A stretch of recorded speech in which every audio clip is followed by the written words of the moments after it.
Well, there you are again. Charlie Greer podcast. I do this every day. Today. So you were talking about our old haunted house, the Barton Stone house. Uh, I think this was the first time I experienced like a haunted house, haunting. Um, you think, yeah, you think that stuff is like fake or whatever, but so the Barton Stone house. It's in Illinois. It's an old house. It was part of the Underground Railroad. We lived there from like 84 to 86, I think. My sister and I and my mother. Pretty big house. There was, how many rooms? Anyway, then it had an old, like, uh, maid's quarters, and it had a barn. They tore off all the stuff, made like a parking lot for the retirement home. But the house is still there. I think it's like a bed and breakfast now. So yeah, we moved in there in like 84. It's an old, nice house. I mean, it's big, especially when uh, now I see the pictures now, and it's just but it was nice. And my mom let us have the whole upstairs, just like do what you're gonna do. I was like 14, my sister was like 16, um, and we had friends. So yeah, we just had the whole. We had our own like living area, we had our rooms, living quarters, and then off that was like like a patio, a screened-in patio. It was cool, especially when you're young. It's the '80s. Um, and it was part of the Underground Railroad. So we went it down to the downstairs, and then there was a basement that was like the scariest, creepiest, vibiest kind of place you'd ever want to. And I thought, like, okay, Underground Railroad, there'd be like tunnels, like a tunnel you could walk through. No, it's like a, a crawl space, basically. I mean, it was maybe 2 foot by 2 foot or 3 foot by 3 foot, and so the first things that was started happening was we would hear like walking around upstairs. Like, what the hell? We know it's just the three of us, my mother, my sister, and I. Like, what in the world is going on? Sometimes it would sound like boots, like louder. Sometimes it would sound different. We go running up there, and then we'd hear it in the attic. Like, what in the hell is going? And it was it was scary. And then we found out we knew it was the Barton Stone house. We knew the kind of history. We'd hear stuff in the basement. And I remember my friends and I, Scotty Beers was there. Uh, we went in the basement. We're going to figure out what's going on, and we're going to try to go down that tunnel, um, which we didn't get far. I mean, I crawled up in there, and it was so old and spider webs and just stuff falling in. And again, you would hear stuff. You would even hear like this, like a man. We were so scared. I quit going down there. We all quit. My mother, my sister, and I. We never. I forget that. It was just a creepy vibe. As soon as you open that door to the basement, turn on the light, it was like, oh. Um, but then again, you're curious. You're a kid. You're like, yeah, I wanna see what's going on. I want to see a ghost. So everybody had their different experiences. We had friends that would come over and never come back. They get their hair pulled, this, that, and the other. And at first, you're kind of like, oh yeah, it's of course, yeah, nobody believes. Then you start having your own, because I was making fun of people like I've never heard it. Then you start hearing the stuff. My sister immediately, she just first night she was like, "Oh my God, there's something," and we thought like, "Oh okay." Then I started hearing the walking, and then it got so common that you just we watching TV, not even think about it, because it was an old house. You can hear this creaking, and this. So we again, we were teenagers. This was the '80s. We would like steal booze. Like my mom would have booze around, and we would steal it, and she would have, um, we'd find people to get us beer or whatever. So we're upstairs. That's what we would do. We would just hang out there, and we had a big living room. We had a TV and had my guitar and amp, and friends would come over, and we had a bunch of couches so they could sleep. Uh, and good times, like some of the best times. And we would have people spend the night and then never do it again because it was like, um, so we would always on the daily hear stuff. Like you'd hear stuff in the attic and you go up there. And then if we found out like my mom was so terrified, she would rarely go up to our level. She just left us alone, like go do your thing. Then we had an attic above that. That's where we would stash our booze and whatever we had because we knew nobody was gonna go up there. Then that started coming up missing. You're like, God, no, I set it up there. And she's like, oh, what are you doing? I swear I put it up there. And then he would show back up. Or in some other little place. Like, what the? And it was kind of escalating, you know? Like it was like slowly kind of getting. Hadn't seen anything by then. We were just hearing. And it was kind of like the joke, kind of the goings on of like, yeah, you know, the Barton Stone House. And the Barton Stone House was like a Civil War era house used in the Underground Railroad. And it was connected to, I've heard it, there was tunnels that went to houses all the way to like to Springfield and down into, I mean, it's unbelievable to think that um, that was the case. But I was talking to someone not too long ago and they were talking about it. It's just like, really? Is that what? Um, because you know, at the time as a teenager, you don't think of, and Barton Stone, he was a dude, you know, he was um, he built that house. Uh, and it's a nice little neighborhood. It's right down from Illinois College. Again, most of that area, it was bought by like the retirement home, and they've turned most of the yard and the backyard into a parking lot. It was there when we lived there, but we still had our driveway, and we still had the maids' quarters, and then the barn. In the maids' quarters, we would just store. My mom had boxes, and we'd store stuff. And the barn was this old barn. That's where we'd go and smoke and hang out. You know, that was weird too. We'd always feel like, man, let's just get the hell out of here. There's just something going on. Um, like you're being watched. Even if you're not hearing anything, you always felt like that old barn, man. I hated going in there. And especially even on a sunny day, you go in that barn. Of course, you want to close the door. You want everybody seeing. It was dark in there. It always seemed like moist and kind of, you know, moldy. And I mean, this is some old stuff. It was over 100 years old, and it still had stuff in there, like old tractors and stuff hanging, you know. And so if we want like a quick smoke, run into the barn, make sure nobody's watching, close the door, and get out of there. We didn't want to be uh, messing around. And so one night, the night that I saw the ghost, see, I saw the ghost, but it wasn't actually in the house. So if you see the picture, say if you Google Barton Stone House, it'll show you the picture of the front of the house. If you're looking facing it, my room was the top right windows on the top. My sister's was the left, and my mom had the back area. So I was on the right, and we were having. I think might even have been on Halloween. We were having something going on. I remember it had to be how, because we were kind of dressed up. And of course, we were sneaking beers. We'd got either someone to buy us beers or we stole beers from my mom. I forgot what we did. And she left us alone. And a lot of times she would work so many hours, she wasn't there. So we're having a good time. I'm pretty sure Scotty Beers was there too. And we, and a few other friends. And we were in our living room upstairs partying. And I walked into my room for something, to grab another guitar or whatever I was doing.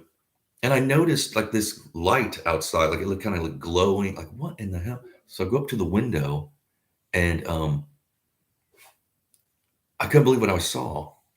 For one, there was a tree that wasn't there, like this old tree.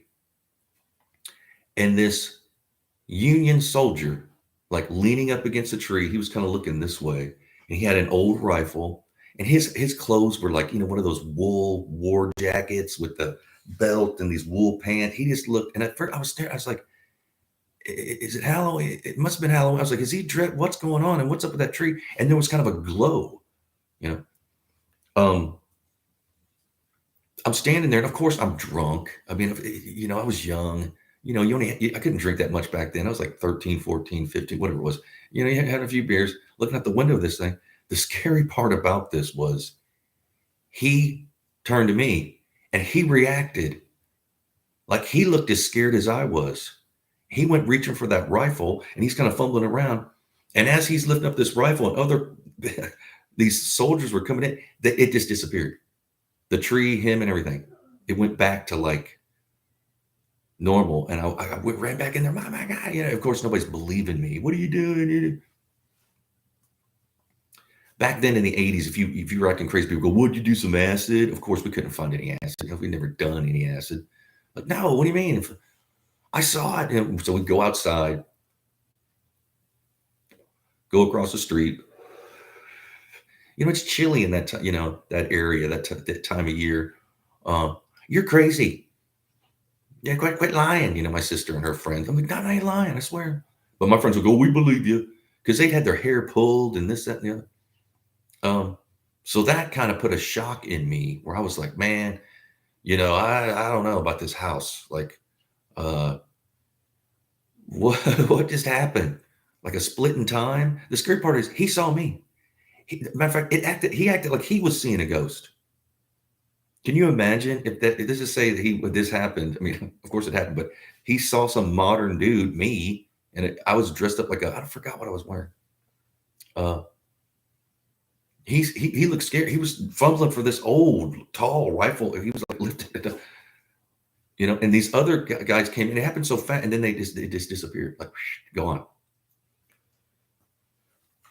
Pardon me. So I've got I would hang out say if I was alone in the house, I'd hang out in the living room downstairs. I didn't want to go up. I might run up and grab my guitar or something and come back down. Seemed like that living room, nothing really happened. You could hear again all the time, and that even made me scarier when I would hear like you're sitting there in the living room and someone walking across, and then you hear this, and then they stop like right above you. So you're like looking at them like, what the hell? And again, sometimes it was like clank, clank, like it sounded like boots. Sometimes it just sounded like walking. Sometimes it sounded like like a kid running or a dog. Of course, we had a dog, but that's another thing. I'd go looking for the dog. And it was my mom's dog. She was kind of mean. And she would always be in my mom's bed. So I'd like, her name was Daisy. Daisy. And I'd see Daisy. Then I'd get even scared. Like, that wasn't her, She'd be wrapped up in blankets, sleeping, growling at you, And then we wanted to like, we got Ouija boards and we were stupid stuff trying to.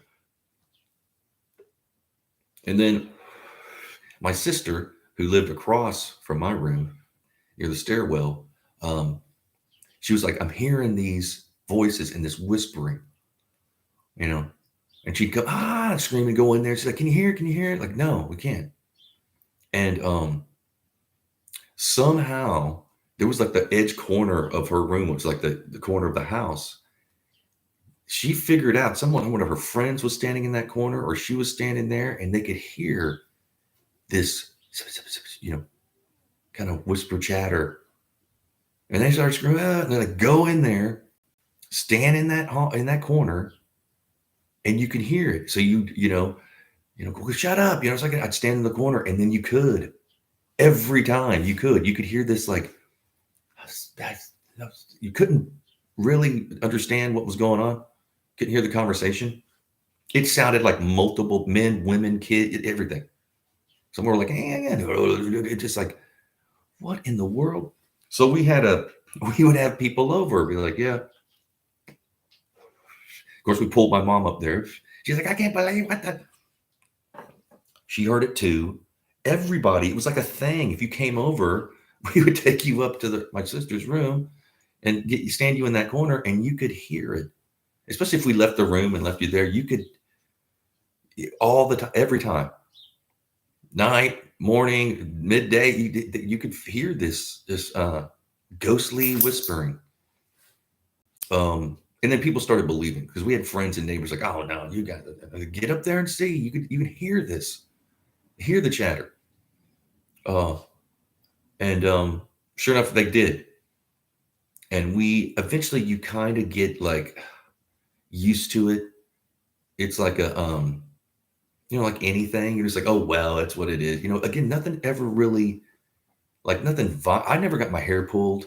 I know that the neighbor kid, he claimed he never came back. He's like, oh, um, but he would make fun. Like, see, he was like, oh yeah, what? No, they stupid, go blah blah. Well, guess what? They pulled his hair, um, and people would be pushed. I remember walking there, like I'm in front, there's a guy in the middle, and a couple of my friends, and it's like, wow, freak out, something happened, someone touched me.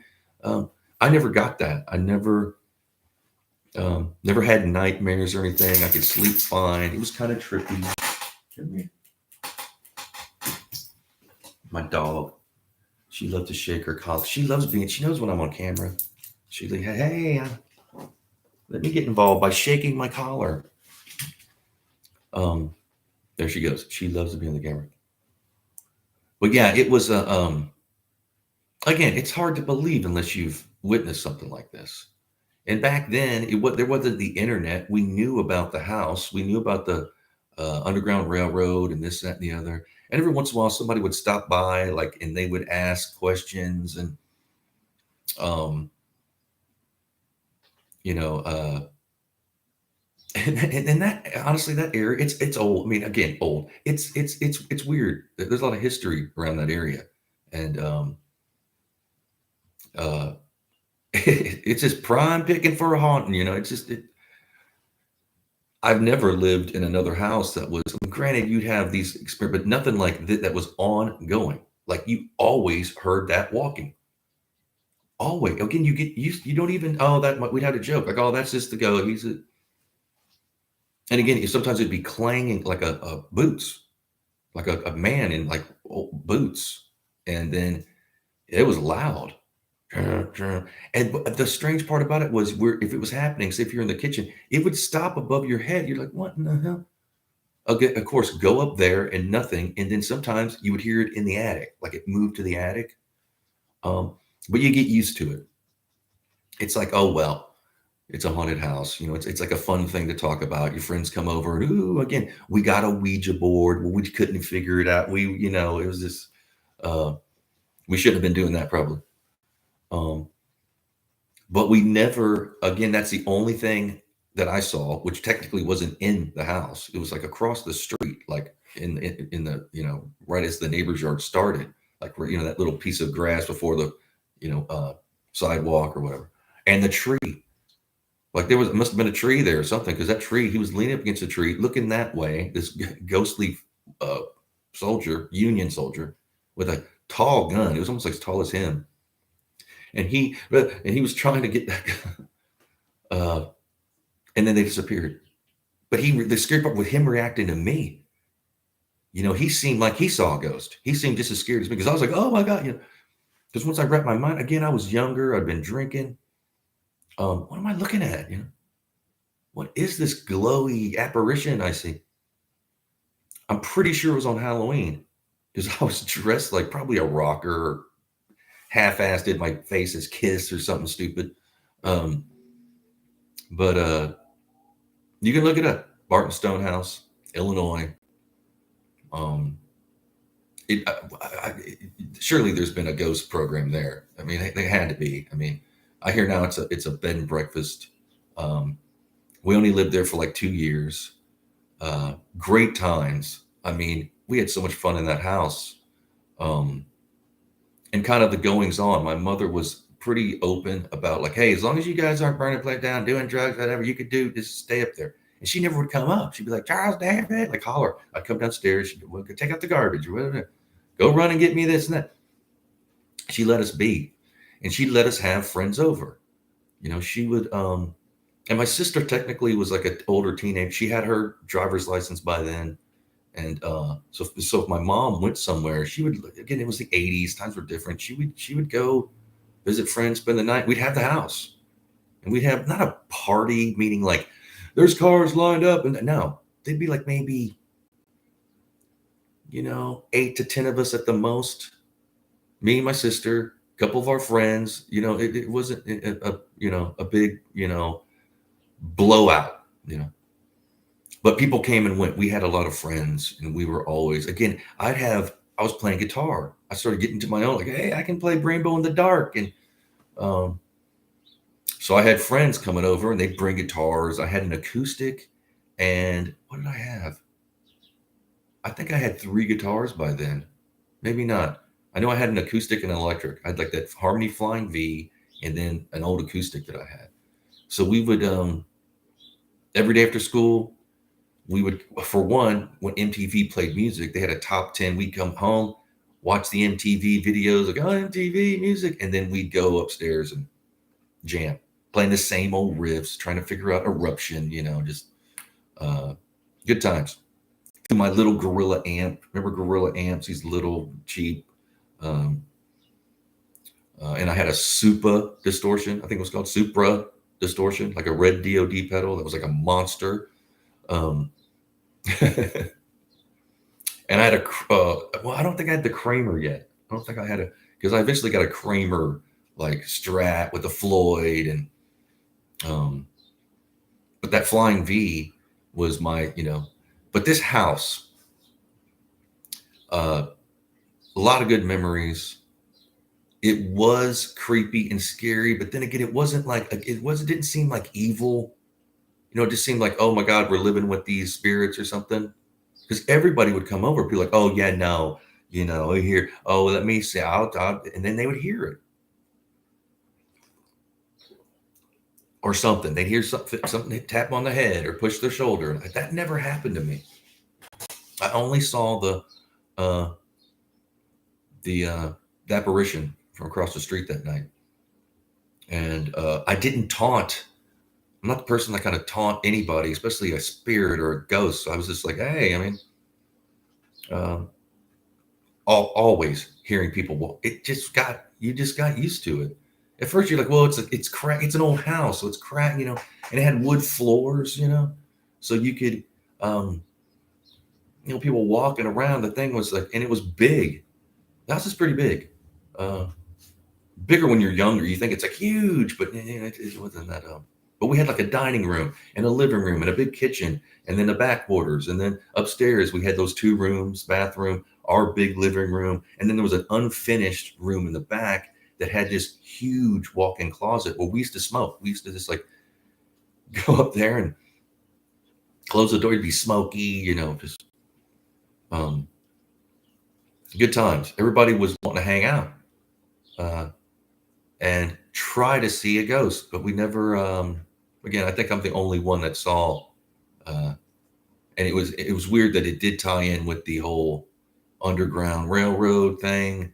Um, I guess if there's a place that's had so much probably traumatic and extreme kind of um, experiences, that house had a lot of life going through it. There's people probably died in there. There's no telling what happened. Um, uh, it might collect, it might be a vortex of who knows.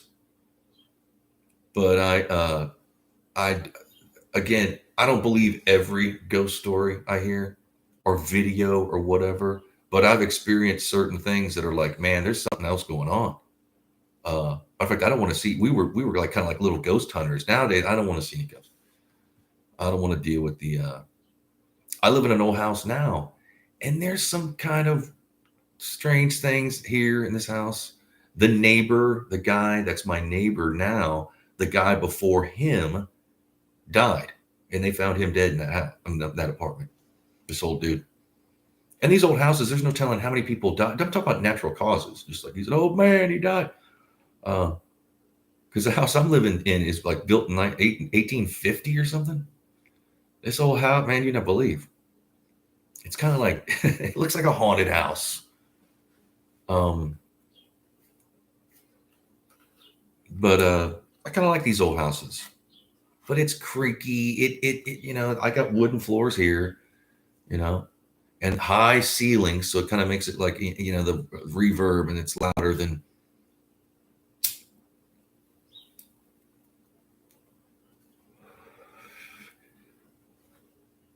But in this town, in this area, they used to have a state hospital, which they've closed down.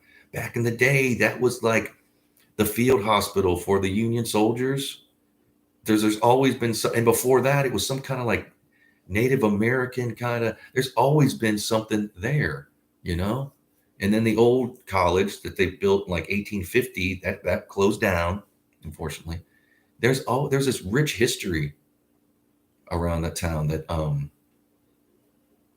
it well that's you'd expect for if you want to if there was a ghost or what. I wonder if anybody else even in like after we left, because it's a bed and breakfast. You guys can go, and if it's still open, go and rent a room, put out your little tape recorders and movie whatever, your little whatever you got. See if you can like detect the spirits. I'm sure somebody has. There's had to have been. They warned us when we moved in. My mom kind of laughed it off. She's like, "Oh, they say it's kind of haunted, haunted." And we're like, "Yeah, we're gonna." At first, we were excited. That basement, man. No, no. I've never felt anything that creepy and crazy as that time we went down there that night. I was gonna try to go down the crawl through this old, had a flashlight and you could see no. And we went running. I think we actually locked it up. I think my mom put a lock. Like, don't even go down. We didn't store anything down there. We didn't go down there. It was old and decrepit, um, and it was walled. All that tunnel didn't go all the way, or it had fallen or something. Because I saw when I was down there with the flashlights, like you can't go any. And of course, I was the one to go. Of all our friends, like you go, hey, you live here. My sister, you pushing me in there. Again, I had to crawl. I had to crawl through. I didn't get that far, maybe 10 feet, when I have to crawl back. Scary, but good times. It's only like 2 years we lived there, but it was good times. A lot of things to do in the neighborhood. You'd walk down to the college. They had a commissary or something, like this little area where there's pool tables and snack machines and stuff. And of course, we weren't in college, but we'd hang out there. Of course, eventually they banned us from. We just ride our bikes and go to the student union, I think it was called. And then that's all built up. They've changed a lot. That things happen. And I think that they're gonna, because I googled the Barton Stone house before I started this podcast, and I think they're going to restore it, or they're about to. So the bed and breakfast might be closed for a while. I don't know. It looks kind of haggard from the picture I saw on Google. It's shit. It needs like new window panes and the thing's coming up on 200 years. Shit. I would love to. Maybe if it's maybe I'll do that. Maybe I'll do a podcast from there. Hey, rent it for the night and just see if you can still hear the. I bet you can. I bet you can hear that the walking all the time. The strange thing was like mostly during the day. Like we'd get off school when no one was home, and then you get home, it seemed like they would pace up and down the upstairs. And you go up there, and then you hear it in the attic, and then it would disappear. Or you might hear like rumblings down in the basement. We weren't about to go back in that basement, man. It was just like, no.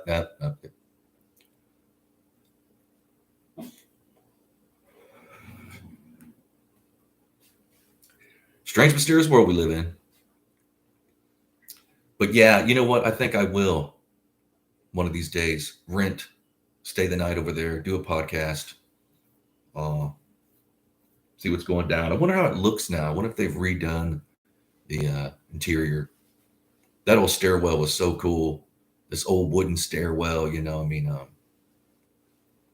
it was strange when you went in the front door. Pardon me, the stairs were backwards. So you had to walk all the way at the end and then go up. It wasn't like the stairs faced you. They were backward. You had to go up. All this wood, come up, go up. And then when you got there, if you took a left, that was my bedroom. and off to the right was my sister's. And my room's kind of walk through. Like I had two doors to close, but everybody just like walked through my room. That's because if you took around my sister's, you had to go down the hall and cut back, and everybody used mine through my room as like the everybody was always in my room, just passing. Stuff would disappear. That's another thing. Things would disappear. We thought they were getting stolen, or you find them later.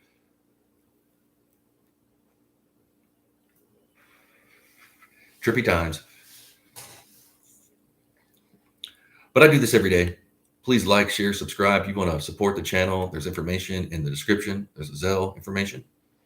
Yeah, I do this every day. I'll be back tomorrow. I love y'all. Be blessed. Cheers.